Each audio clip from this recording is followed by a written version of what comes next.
Bismillahirrahmanirrahim. Assalamualaikum warahmatullahi wabarakatuh.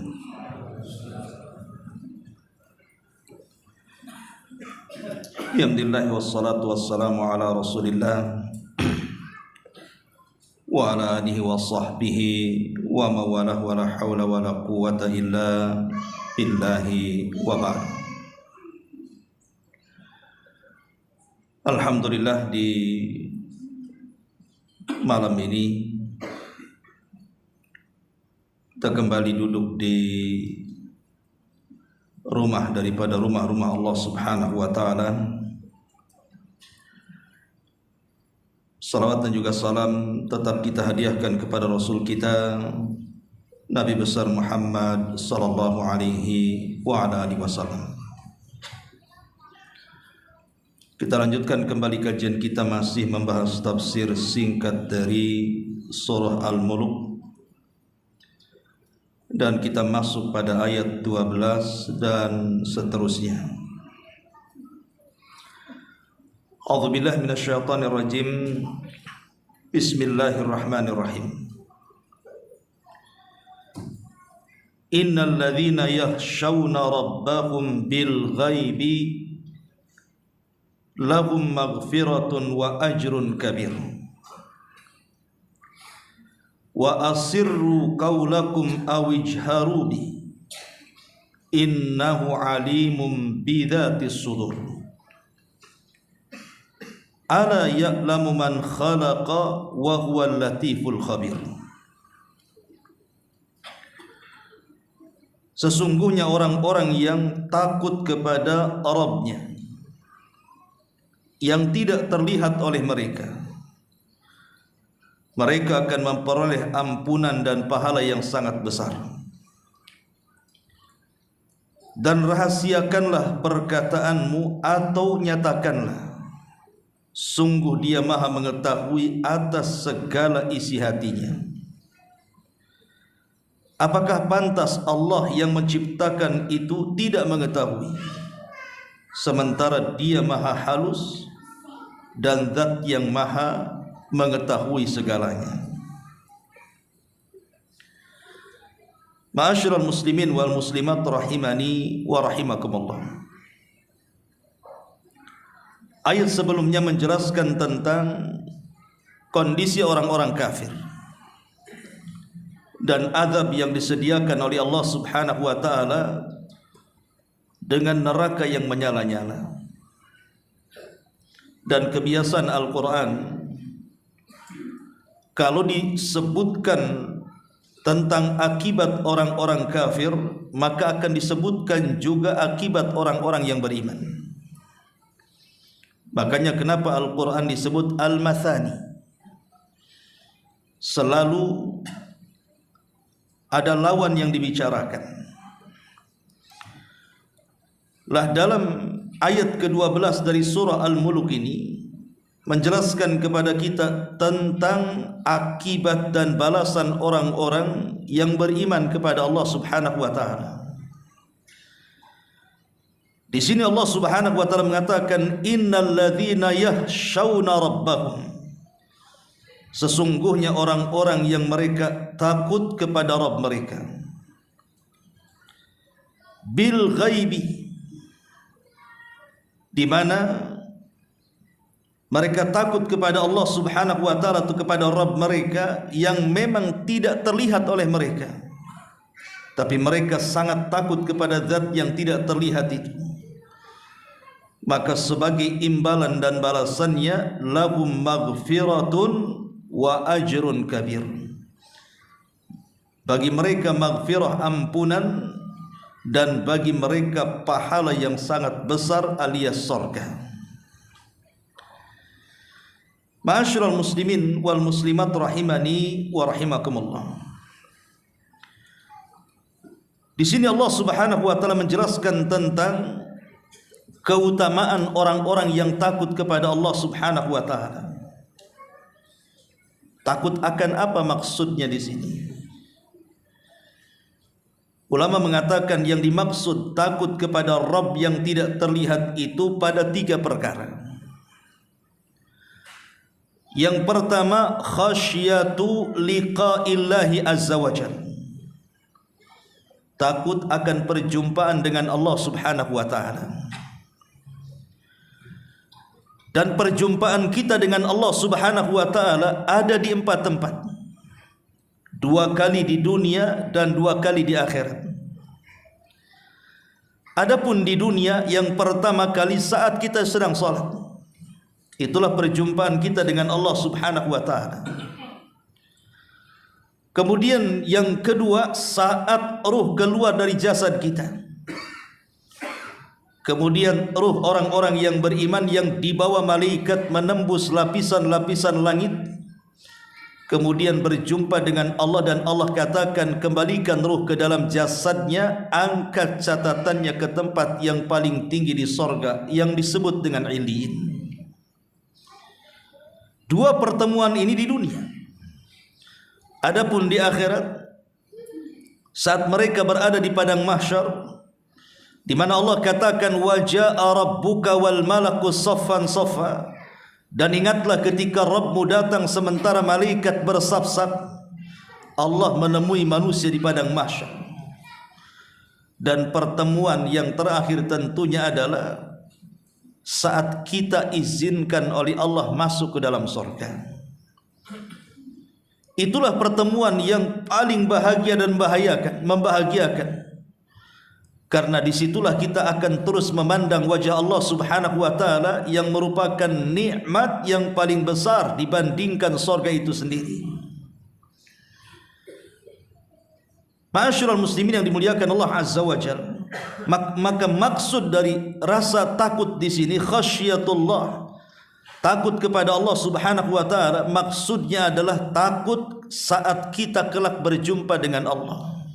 Kapan itu? Saat berada di padang mahsyar. Karena di situ Allah Subhanahu wa taala akan mengadili setiap manusia yang datang menghadapnya. Ada yang dihisab dengan hisab yang mudah, tapi ada juga yang dihisab dengan hisab yang sangat sulit. Maka orang-orang yang beriman mereka akan takut. Takut kalau saat berjumpa dengan Allah Subhanahu wa taala di padang mahsyar, mereka tidak mampu mempertanggungjawabkan semua yang mereka lakukan selama mereka hidup di dunia. Ini yang pertama. Kemudian yang kedua yang dimaksud, orang-orang yang mereka takut yakhshawna rabbahum bil ghaibi, orang-orang yang takut terhadap Rabbnya yang mereka tidak mampu melihatnya. Maksudnya adalah khasyatu muraqabatillahi azza wa jalla, yaitu orang-orang yang menanamkan rasa takut karena merasa muraqabah, diawasi oleh Allah Subhanahu wa taala. Merasa diawasi oleh Allah Subhanahu wa taala. Walillahi mathalul a'la. Sesama manusia saja, saat mungkin orang bekerja kemudian bosnya memasangi CCTV, tentu dia akan takut kalau dia meremehkan pekerjaannya, karena ada CCTV yang memantaunya. Bagaimana pula kemudian yang memantau adalah zat yang menciptakan CCTV itu sendiri, Allah Subhanahu wa taala. Maka orang-orang yang senantiasa muraqabah, menanamkan bahwa dirinya sedang diawasi oleh Allah Subhanahu wa taala, maka akan timbul perasaan takutnya di sini. Ini yang kedua. Dan yang ketiga, dan ini yang paling a'zam, yang paling agung adalah khasyatu al-musyahadah. Rasa takut seolah-olah kita betul-betul menghadap atau melihat Allah Subhanahu wa taala, dan ini tingkat ihsan yang paling tinggi. Karena ketika Nabi SAW ditanya soal ihsan oleh Jibril, apa kata Rasul? An ta'budallaha ka'annaka tarah. Engkau beribadah kepada Allah Subhanahu wa taala seolah-olah engkau melihat Allah. Seolah-olah engkau melihat Allah. Kalau kita beribadah kepada Allah seolah-olah kita melihat Allah, tentu akan muncul perasaan takut yang membawa kepada khusyuk. Atau seolah-olah melihat sorga, atau seolah-olah melihat neraka.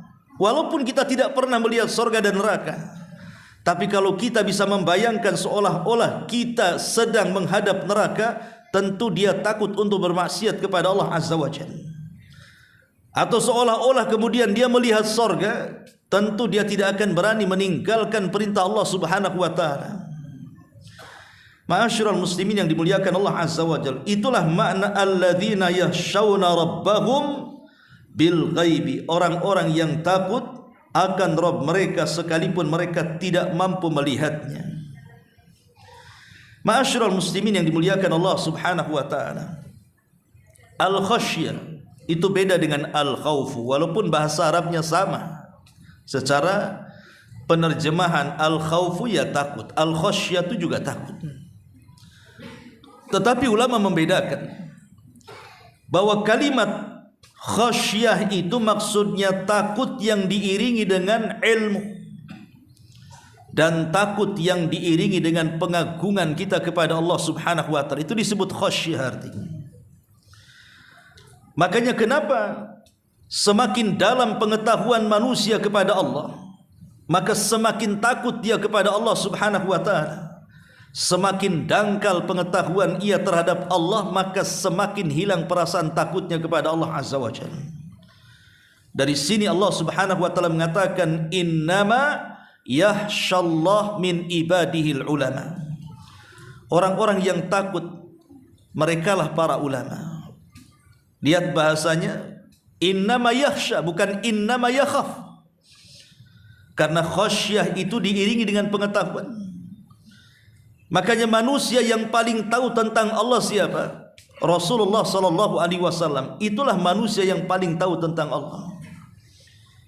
Karena Nabi sallallahu alaihi wasallam adalah manusia yang paling tahu tentang Allah, maka dia manusia yang paling takut dengan Allah Subhanahu wa taala. Makanya Rasul mengatakan di hadapan para sahabat, inni la akhsyakum lillah wa la atqakum lahu. Sesungguhnya aku orang yang paling takut kepada Allah dan yang paling bertakwa kepada Allah dari kalian. Saat 3 orang datang menemui istri-istri Nabi, kemudian bertanya soal ibadah Nabi. Kemudian istri-istri Nabi menceritakan bagaimana ibadah Nabi di rumahnya. Ka'annahum taqalun, mereka menganggap ibadahnya Nabi itu masih sedikit. Tapi wajarlah karena Nabi sudah diampuni yang sedang, yang telah, dan yang akan datang. Akhirnya satu di antara mereka bersumpah dan mengatakan, aku akan sholat malam dan tidak akan pernah tidur selamanya. Yang satu mengatakan, aku akan berpuasa dan tidak akan batal selamanya. Yang satu mengatakan, aku tidak akan menikah dengan seorang wanita dan aku habiskan hidupku untuk ibadah selamanya. Maka Nabi SAW mendengar ucapan 3 orang ini, langsung mengumpulkan mereka semuanya.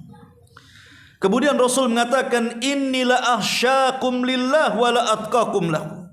Saya orang yang paling takut di antara kalian. Saya orang yang paling takwa di antara kalian. Tapi saya sholat malam, terkadang tidur, saya puasa, terkadang buka, saya pula menikahi banyak wanita.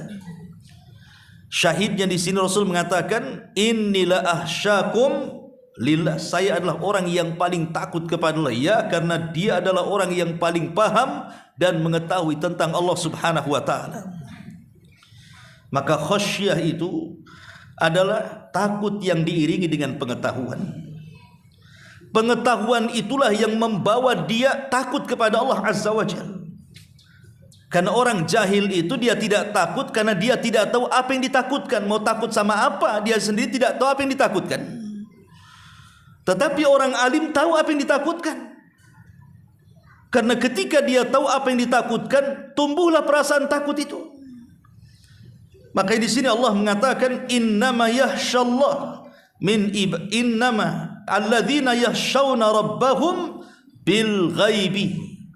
Orang-orang yang mereka dipenuhi dengan khasyah, perasaan takut kepada Allah walaupun mereka tidak sanggup melihatnya. Perhatikan bahasa Quran. Allah Subhanahu wa ta'ala ketika menyebut kalimat yahshawna, Allah tidak mengatakan khasyaw, fi'lul madhi, tetapi Allah menggunakan fi'lul mudhari. Karena ada bedanya. Kenapa Allah tidak menggunakan fi'lul madhi tapi menggunakan fi'lul mudhari dalam bahasa Arab? Karena faedah daripada fi'lul mudhari adalah yufidud daimumah. memiliki faedah terus menerus. Artinya orang-orang yang mereka terus menerus, gitu maksudnya, terus menerus memiliki rasa takut kepada Rabb mereka, baik saat mereka berdiri, baik saat mereka duduk, baik saat mereka berbaring. Mereka senantiasa takut kepada Allah Subhanahu wa ta'ala. Baik saat sendirian, baik saat rame-rame, mereka menanamkan perasaan takut kepada Allah Azza wa Jalla. Baik ketika seseorang menampakkan ataupun menyembunyikan, wa asirru qaulakum awijharu bi, tetap mereka takut kepada Allah Subhanahu wa ta'ala.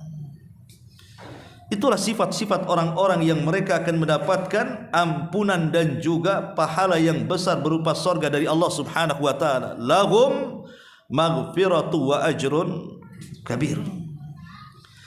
Alladzina yakhshawna rabbahum, orang-orang yang mereka takut kepada Rabb mereka. Takut, yang dimaksud takut di sini sebagian ahli tafsir mengatakan takut akan dosa-dosa. Takut akan dosa-dosa yang pertama yang bersifat al-khalawat. Dosa-dosa yang tersembunyi yang kita lakukan, tidak ada yang tahu kecuali kita dengan Allah Subhanahu wa ta'ala. Karena dosa yang dilakukan tidak terang-terangan ini membahayakan pahala kita. Nanti pada hari kiamat akan datang manusia dihadapkan kepada Allah Subhanahu wa ta'ala membawa pahala sebesar gunung Tihama. Tiba-tiba faja'alaha haba'an manthura, Allah hilangkan tu pahalanya, tidak tersisa sama sekali. Kemudian para sahabat bertanya, kenapa bisa dihilangkan pahala sebesar gunung Tihamah itu wahai Rasul?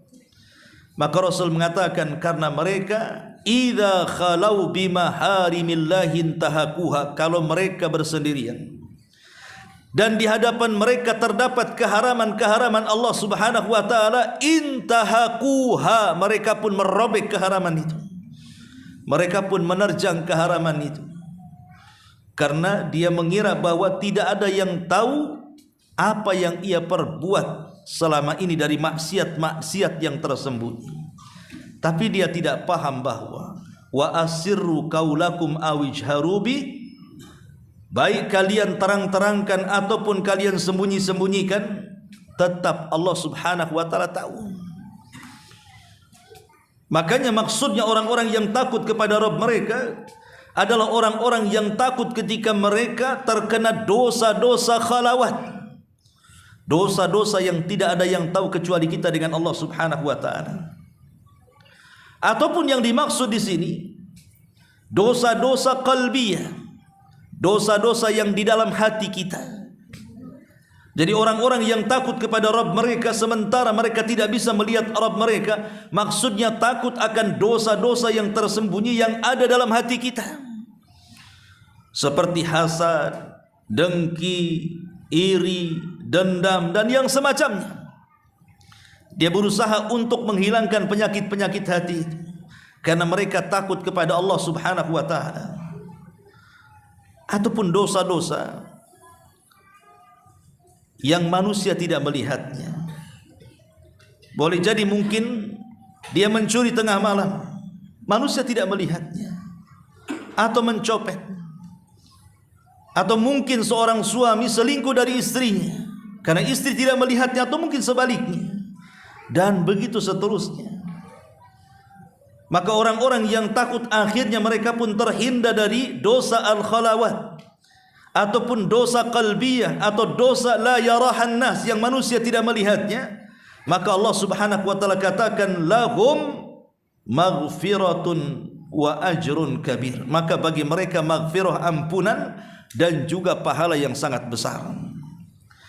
Ma'asyiral muslimin yang dimuliakan Allah Subhanahu wa ta'ala, takut ini penting untuk ditanamkan karena dia satu di antara rukun ibadah qalbiyah. Kita tahu bahwa rukun ibadah hati itu kan 3. Pertama cinta, yang kedua harap, dan yang ketiga takut. Jadi takut ini perkara yang sangat penting. Kenapa demikian? Pertama, karena tidaklah tersifati dengan sifat ini kecuali dia orang yang bertakwa. Kalau dia tidak bertakwa, tidak mungkin ada sifat takut dalam hatinya. Makanya Rasul mengatakan, innila ahsyakum lillahi wala atqakum. Saya orang yang paling takut di antara kalian dan paling bertakwa. Rasul mengiringkan kalimat takut dengan takwa di sini. Kenapa? Karena sifat takut tidak mungkin dimiliki kecuali orang-orang yang bertakwa. Yang kedua, takut ini bisa menjauhkan kita dari segala macam maksiat. Kalau orang tidak memiliki rasa takut, akan diterjang banyak maksiat. Baik maksiat terang-terangan ataupun maksiat tersembunyi-sembunyi, pasti akan diterjang dia, karena dia tidak punya rasa takut kepada Allah Subhanahu wa taala. Dan yang ketiga, takut itu menyebabkan datangnya keikhlasan. Karena hanya orang yang takut itulah yang ikhlas.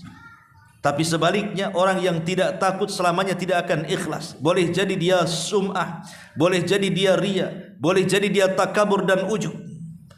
Tetapi ketika dia memiliki rasa takut, maka tumbuhlah perasaan ikhlas itu. An ta'budallaha ka'annaka tarahu fa illam takun tarahu fa innahu yara.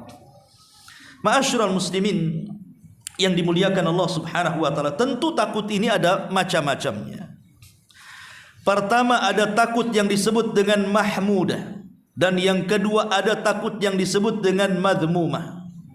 Jadi ada takut yang sifatnya terpuji, tapi ada juga takut yang sifatnya tercela.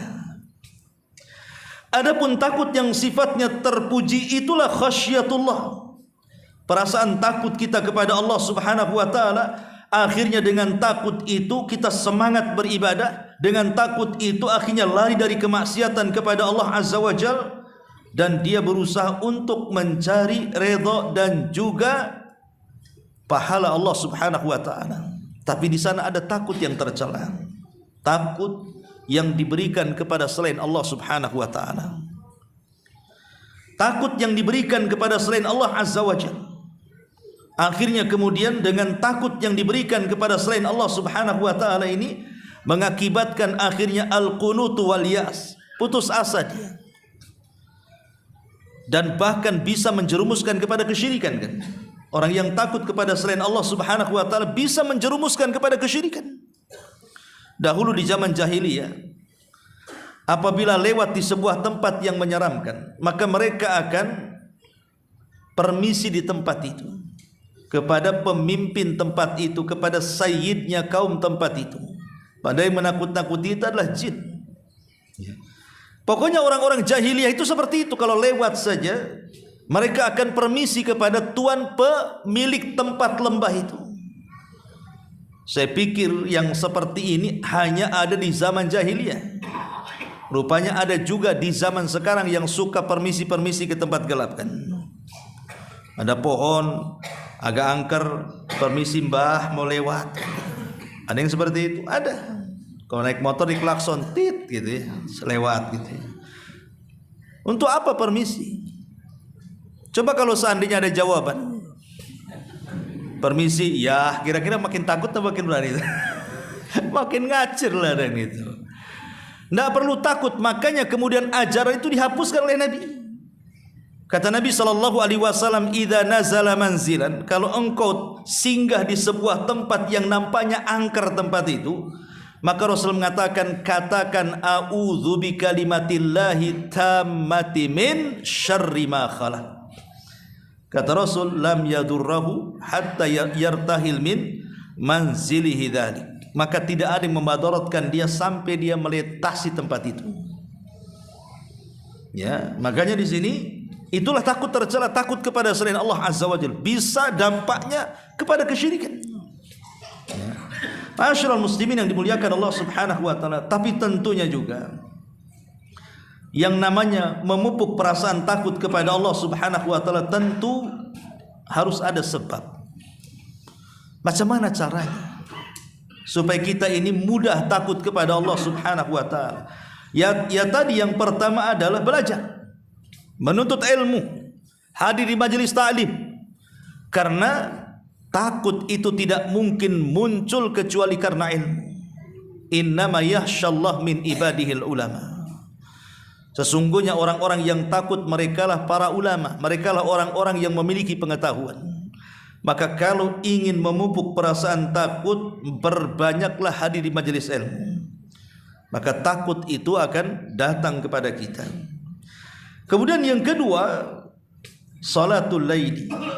Biasakan salat malam. Biasakan salat malam. Nabi SAW sampai mengatakan, wa rajulun dzakarallaha khalian fafadat aina. Ketika menyebutkan 7 orang yang akan mendapatkan naungan arsy di hari yang tidak ada naungan kecuali naungan Allah Subhanahu wa taala, salah satunya adalah wa rajulun dzakarallaha khalian fafadat aina. Seorang laki-laki yang berzikir kepada Allah tengah malam. Tidak ada yang tahu kecuali dia dengan Allah Subhanahu wa taala, dan dia mampu meneteskan kedua air matanya. Merekalah ahli tahajud, ahli qiyamul lail. Kemudian yang ketiga, al-istima'u lil Qur'an. Orang-orang yang akan tumbuh perasaan takutnya adalah orang-orang yang suka membaca Al-Quran dan mendengarkan Al-Quran. Membaca dan mendengarkan Al-Quran. Makanya satu hari Nabi SAW memanggil Abdullah ibn Mas'ud radhiyallahu anhu. Kemudian mengatakan, "Wahai ibnu ummi abdin, iqra alayya al-Quran, bacakan Al-Quran kepadaku." Kata Abdullah ibn Mas'ud radhiyallahu an, "Ya Rasulullah, aqra'u 'alaika al-Qur'an wal Qur'anu unzila ilaika?" Haruskah saya membaca Al-Qur'an kepadamu wahai Rasul sementara Quran itu turun kepadamu? Kata Rasul, "Iqra', baca saja." Akhirnya Abdullah ibn Mas'ud pun membaca suratun Nisa sampai kepada ayat ke-41. Fa kaifa idza ji'na min kulli ummatin bi syahid wa ji'na bika ala haula'i syahida. Kata Nabi SAW, "Hasbuka ya Ibn Mas'ud." Cukup. Kata Abdullah ibn Mas'ud, aku lihat ketika Rasul mendongakkan wajahnya, maka kulihat banyak air mata yang bercucuran dari kedua matanya, karena rasa takutnya kepada Allah Subhanahu wa taala. Maka yang ketiga, perbanyak membaca Quran dan mendengarkannya.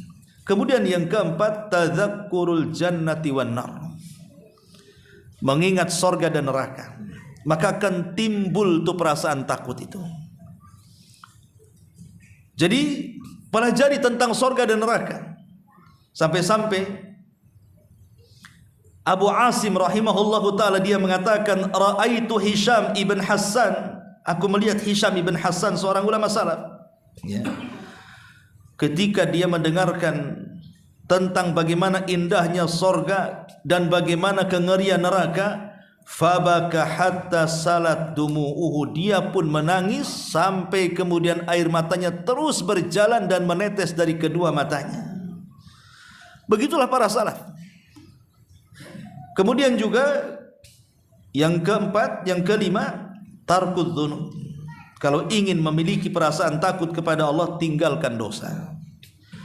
Karena dosa itu yang menjadikan hilang perasaan takut kita kepada Allah. Coba perhatikan para pemain dosa itu, orang-orang yang gemar melakukan dosa itu, hilang perasaan takutnya kepada Allah.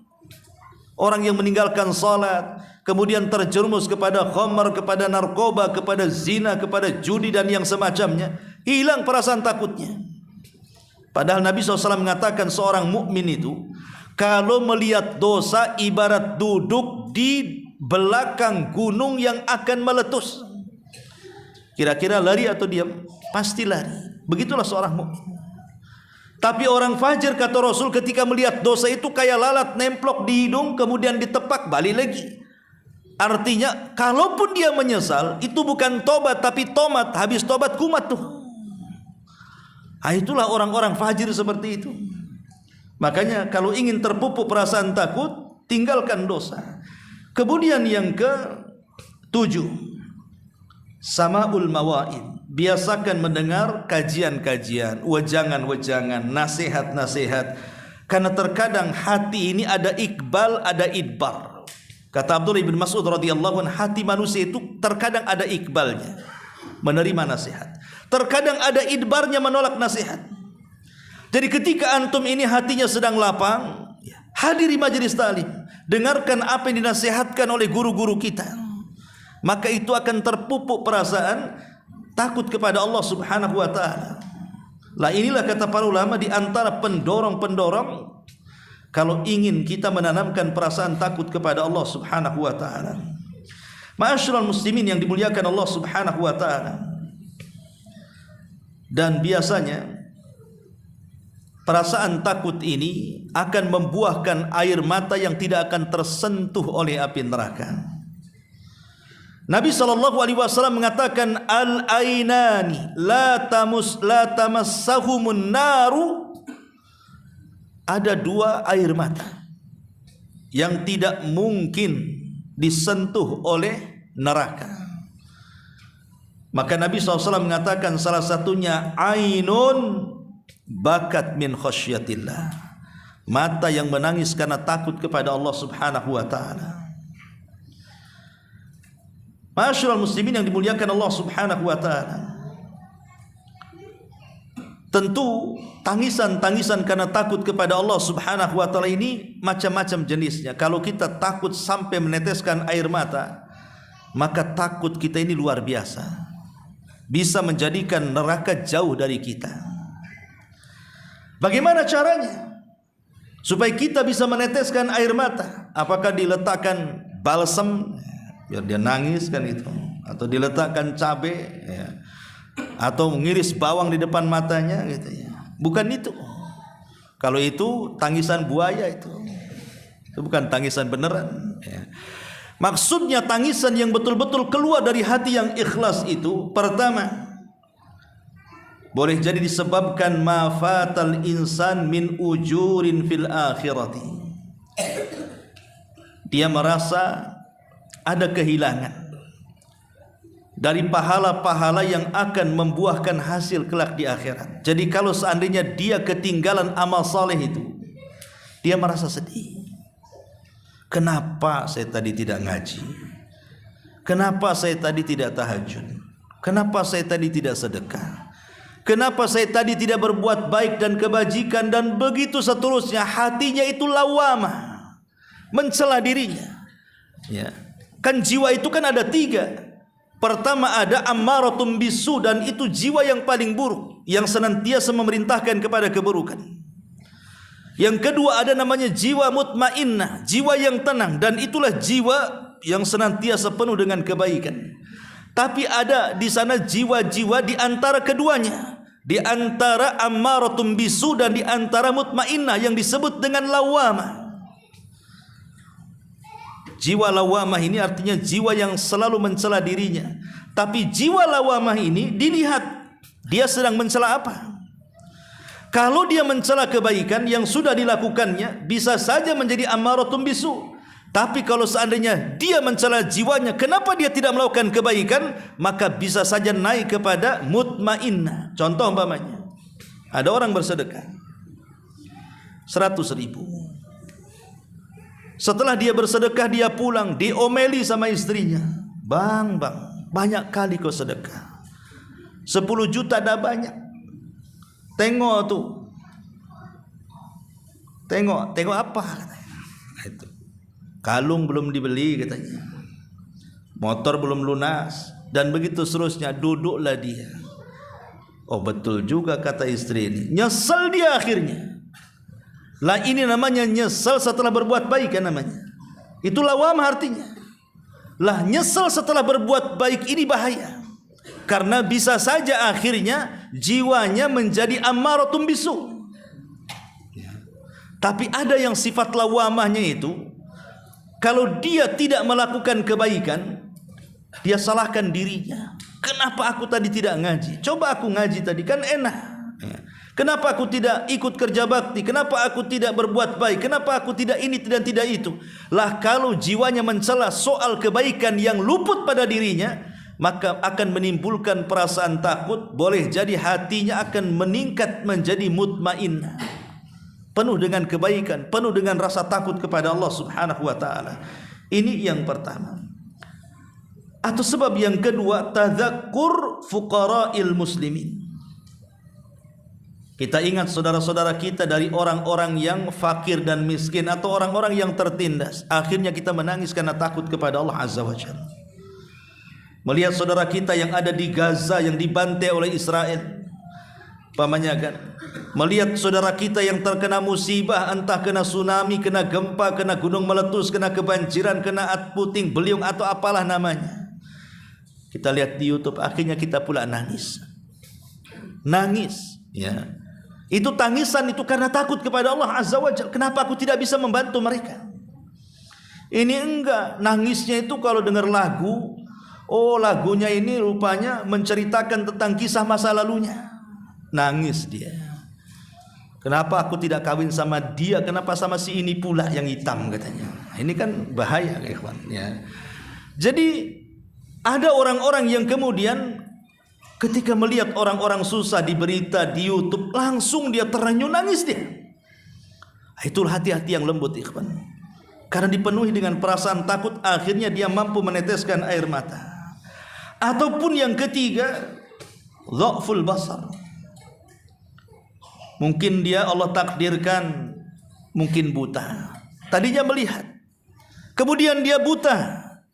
Atau mungkin tidak buta lah, mungkin rabun gitu ya. Akhirnya dia tidak bisa membaca Quran lagi. Yang dulunya bisa membaca Quran, akhirnya dia tidak bisa membaca Quran. Nangis dia kepada Allah Subhanahu wa ta'ala. Maka sebelum buta dan sebelum Allah butakan, maka bersyukurlah akan nikmat melihat ini.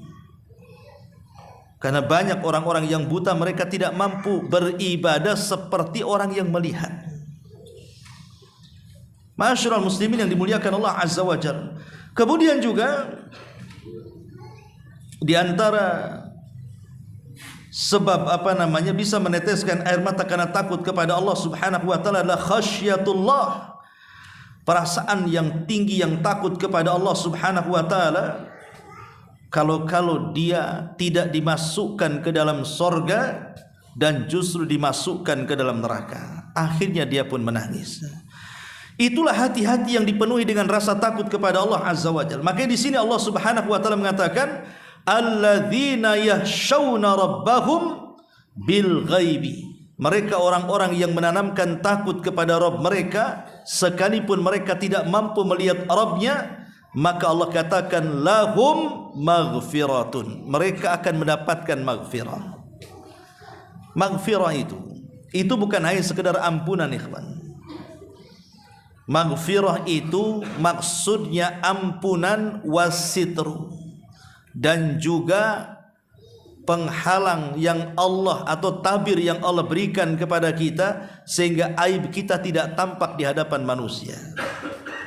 Itu makna maghfirah. Jadi kalau kita meminta ampun, pamannya kita mengatakan Rabbighfirli wali walidayya warhamhuma kama rabbayani shaghira.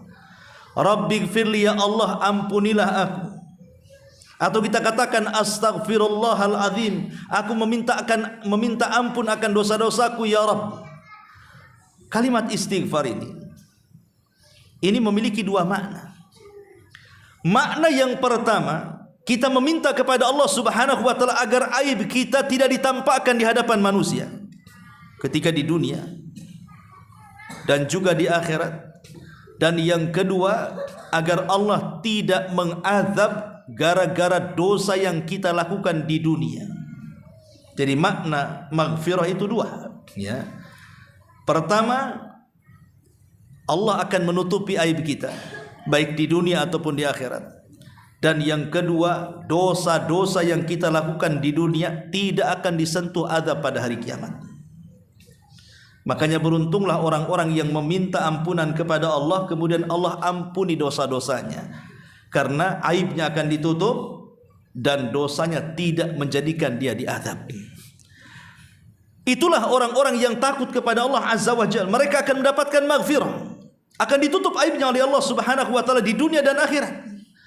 Karena begini ikhwatu fiddin, satu saja aib kita ditampakkan oleh Allah, itu malunya seumur hidup kita akan derita. Coba betapa banyak orang-orang yang dulunya hidup senang, tiba-tiba terbongkar aibnya. Contoh umpamanya, ada orang yang korupsi triliunan, tahu-tahu ketahuan, akhirnya dibongkar oleh Allah sampai kemudian viral kan, itu viral lah kan itu ya. Apa enggak malu dia? maka dia berusaha untuk klarifikasi, aku nggak korupsi. Percuma juga. Kalau Allah sudah hinakan, tidak ada yang mengangkat derajat dia. Sebagaimana kalau Allah muliakan, tidak ada yang bisa menghinakan dia. Nah, dari sini kita tahu bahwa kalau satu saja aib itu dibongkar, subhanallah, maka hidupnya itu akan dipenuhi rasa kehinaan. Sampai ada satu keluarga, udah puluhan tahun dia berumah tangga. Tiba-tiba satu pasangannya selingkuh. Dia tutup-tutupi itu selingkuhnya. Tapi namanya dia sudah menzalimi orang, dan Allah katakan wala tahsabannallaha ghafilan amma ya'malu zalimun. Jangan kau kira Allah lalai terhadap orang-orang yang melakukan kezaliman. Subhanallah, terungkaplah aibnya. Maka ketika terungkap aib ini, orang ini merasa terhina sampai hari ini. Istrinya sudah tidak cinta dengan dia. Manusia sudah tahu kelakuannya, seolah-olah tidak betah lagi hidup di situ. Itu baru satu yang disingkapkan aibnya. Macam mana kalau aib yang lain disingkapkan? Tapi kalau orang mendapatkan ampunan Allah Subhanahu wa taala, pasti Allah akan tutup aibnya. Yang jelas dia tidak meneruskan maksiatnya, bertobatlah kepada Allah Subhanahu wa taala. Sebesar apapun dosa kita, kalau kita bertobat kepada Allah, meminta ampunan Allah, kemudian Allah berikan ampunannya, maka dosa sebesar itu pasti akan ditutupi aibnya. Itu di dunia. Di akhirat Allah ampuni dosa-dosanya dengan tidak diazab. Kemudian Allah mengatakan lahum maghfiratun wa ajrun kabir, dan bagi mereka pahala yang sangat besar. Maksud pahala yang sangat besar di sini apa? Maksudnya surga. Jadi orang-orang yang takut kepada Rabb mereka, yang tidak terlihat oleh mereka, bagi mereka memperoleh ampunan, dan bagi mereka akan mendapatkan pahala besar. Maksudnya akan memperoleh surga. Pertanyaannya, apakah surga itu jaza, balasan? Apakah orang masuk surga itu karena balasan dia sudah beramal saleh, sudah takut kepada Allah, akhirnya dengan takut itu merangsang dia untuk beramal dan menjauhi maksiat? Apakah surga itu bentuk balasan dari amal saleh? Kita katakan dirinci pembahasannya, karena tidak ada yang masuk surga karena amalannya. Nabi SAW pernah dikatakan wala anta ya Rasulullah, apakah engkau juga sama wahai Rasul, engkau tidak akan masuk surga dengan amalanmu? Kata Rasul, ya, saya pun sama, tidak akan masuk surga dengan amalan saya. Lalu apa yang menjadikan manusia masuk surga, dan apa yang menjadikan Nabi SAW masuk dalam surga? Kata Nabi SAW, walakin, akan tetapi kata Rasul, Allah sudah meliputkan rahmatnya kepadaku, illa an yataghammadiyallahu birahmatihi. Karena rahmat Allah lah kita masuk ke dalam surga. Berarti kalau kita tahu dari hadis ini, surga itu bukan balasan amal. Karena orang masuk surga itu bukan karena amal, tapi karena rahmat Allah Subhanahu wa taala. Sekalipun dari kecil seandainya kita tidak pernah berbuat maksiat, hidupnya beramal soleh sampai kemudian meninggal, kemudian dia datang menghadap Allah menyerahkan pahalanya, apakah dia akan dimasukkan surga gara-gara amalannya? Tidak, karena ada seorang laki-laki di zaman Bani Israel penuh dengan amalan soleh, tidak pernah melakukan dosa sekejap mata pun. Ketika dia meninggal dunia, dia dihadapkan di pintu surga. Kemudian dikatakan kepada orang ini, udkhulil jannah bi rahmati, masuk ke dalam surga dengan rahmatku. Dia mengatakan, oh, tidak bisa. Kalau saya ini pernah melakukan dosa ya Rabb, ya boleh jadi saya akan masuk surgamu dengan rahmatmu, tapi seumur hidup saya tidak pernah melakukan dosa ya Rabb, maka masukkan aku dengan amalanku. Maka Allah mengatakan, baik kalau begitu hitunglah berapa pahala amalan. Akhirnya dihitung oleh dia. Rupanya pahala amalannya tidak sebanding dengan nikmat yang Allah anugerahkan kepadanya berupa penglihatan. Akhirnya karena dia takut tidak akan masuk surga, dia pun mengatakan, ya Rabb, sudah enggak apa-apa, masukkan aku ke dalam surga dengan rahmatmu, katanya. Ya kan? Tetapi walaupun demikian, rahmat itu tidak bisa diraih kecuali dengan amal. Ya. Jadi rahmat itu tidak mungkin bisa diraih kecuali dengan amal saleh. Ma'asyiral muslimin yang dimuliakan Allah Azza wa Jalla. Tapi perhatikan ayat ini, ada rahasia makna yang dalam, ikhwan. Di sini Allah Subhanahu wa taala mengatakan, dan orang-orang yang mereka menanamkan perasaan takut kepada Rabb mereka, sekalipun mereka tidak bisa melihat Rabb mereka, bagi mereka ampunan dan juga sorga. Seolah-olah Allah ingin katakan, seandainya ada orang yang berlaku maksiat, hidupnya penuh dengan kemaksiatan kepada Allah Azza wa Jalla, dan dia tidak pernah melakukan kebaikan karena hidupnya dipenuhi dengan maksiat, tiba-tiba satu hari dapatlah hidayah masuk ke dalam hatinya. Dia pun menyesal dengan perbuatan dosanya, akhirnya menangis, penuh dengan rasa takut kepada Allah Azza wa Jalla. Kalau Allah takdirkan dia meninggal, maka dia akan dimasukkan ke dalam surga, walaupun hanya semata-mata takut. Karena ada hadis, dahulu di zaman Bani Israel, ada seseorang yang sudah melampaui batas kehidupannya, tidak pernah berbuat baik, dosa dan dosa saja hidupnya. Ketika sebelum matinya dia takut, pasti aku masuk neraka nih. Dan pasti kalau masuk neraka, pasti Allah akan azab dengan azab yang belum pernah terjadi kepada siapapun kecuali kepada aku, katanya. Maka dia kumpulkan anak-anaknya dan mengatakan, kalau aku mati, bakar jasadku. Bakar jasadku. Kemudian abunya kalian lempar di semua air lautan di dunia ini. La in qadarallahu, katanya, kalau Allah takdirkan dia mampu menghidupkanku, katanya, pasti dia akan mengadab aku dengan adab yang belum pernah diadab siapapun di alam semesta ini. Akhirnya betul-betul ketika dia mati, wasiatnya dilaksanakan oleh anak-anaknya. Ketika sudah jadi abu, maka abunya disebar di semua pantai dan lautan. Dia salah, Allah itu ala kulli syai'in qadir. Maka ketika debu-debu itu sudah dihempas di semua lautan dan juga pantai, maka tiba-tiba Allah kumpulkan semua debu-debu itu, kemudian diciptakan kembali menjadi dirinya dan dihadapkan kepada Allah Subhanahu wa taala. Maka Allah katakan, ya fulan, apa yang kau lakukan dengan wasiatmu itu? Kenapa kau lakukan seperti itu? Apakah kau enggak yakin aku bisa menghidupkan kamu dengan caramu itu? Maka dia mengatakan, ya Rabb, khasyatuka, karena takutku kepadamu ya Rabb. Jadi dia berwasiat kepada anak-anaknya seperti itu karena perasaan takut yang mendalam. Akhirnya dia berwasiat seperti itu. Maka kemudian Allah mengatakan, kalau memang takutmu benar, takutmu jujur, dan Allah tahu tentang kejujurannya, akhirnya Allah pun memasukkan orang ini ke dalam surga karena perasaan takutnya.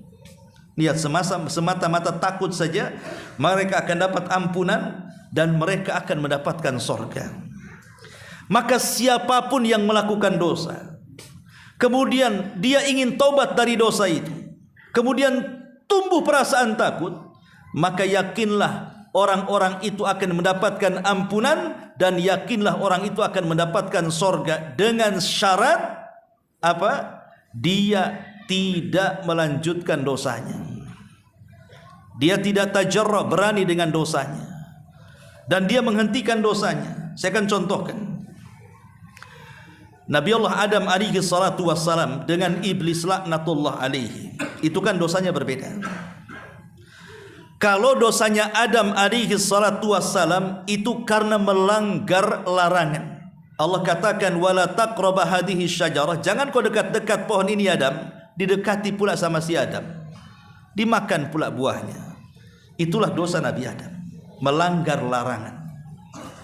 Tapi dosanya si iblis bukan melanggar larangan, tapi dia membantah perintah, membangkang perintah. Kata Allah, sujud kau iblis.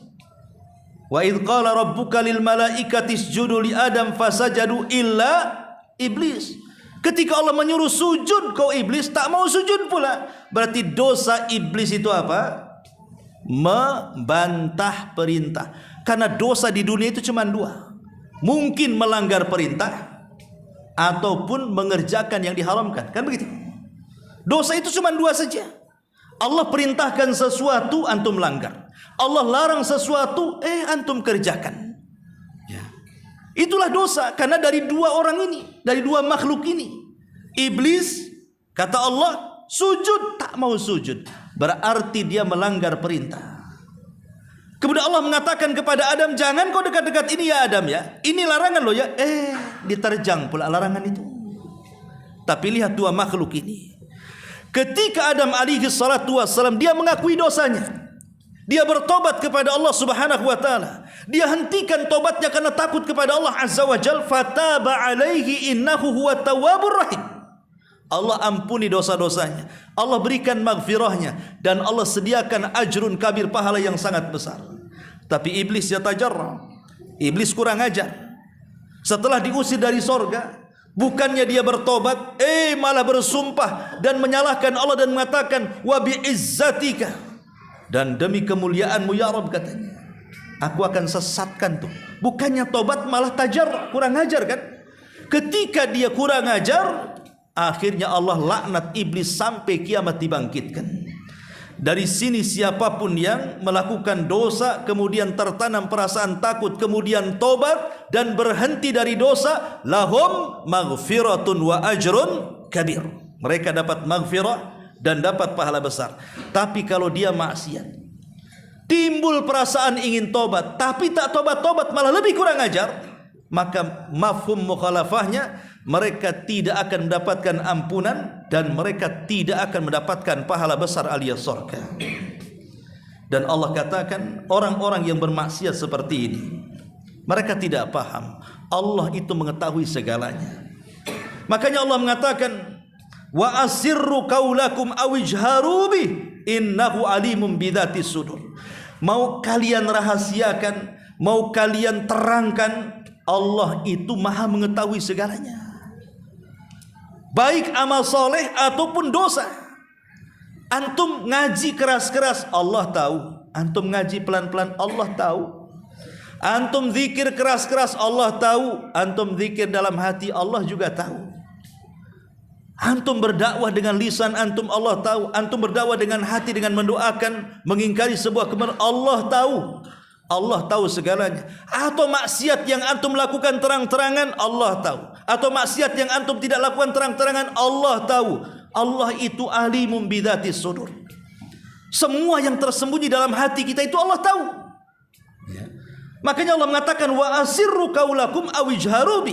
Silahkan tampakkan atau sembunyikan ataupun terang-terangan. Lihat bahasa Al-Qur'an, Allah mendahulukan kalimat wa asirru, baru kemudian awijharu.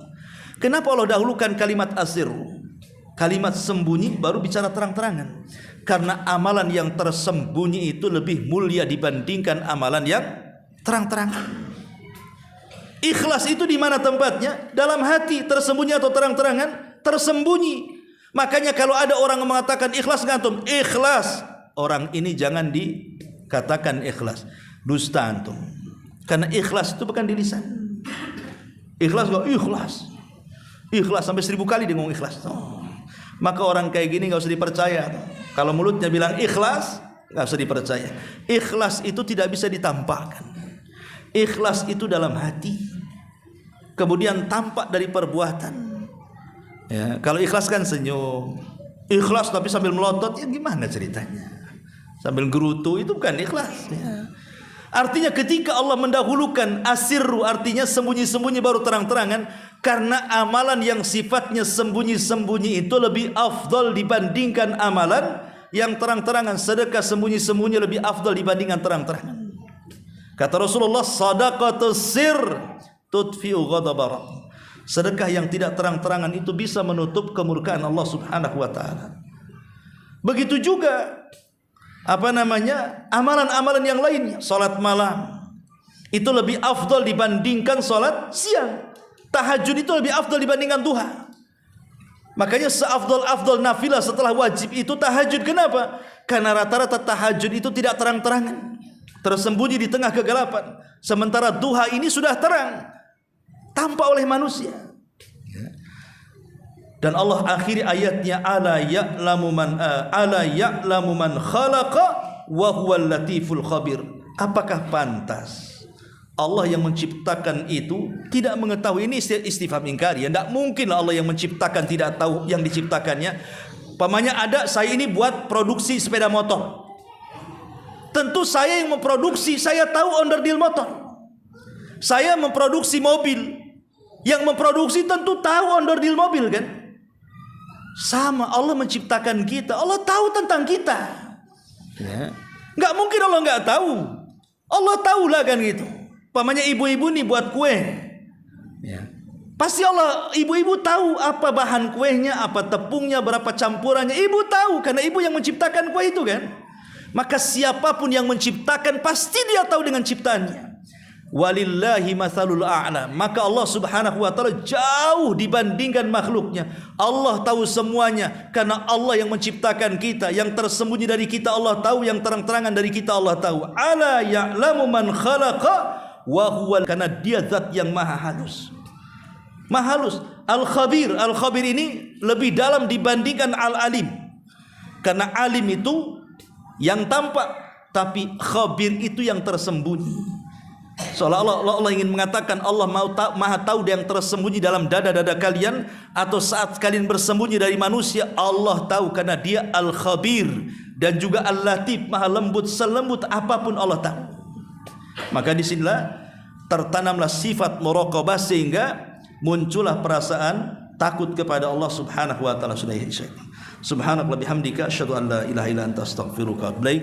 Allahu taala alam. Assalamualaikum warahmatullahi wabarakatuh.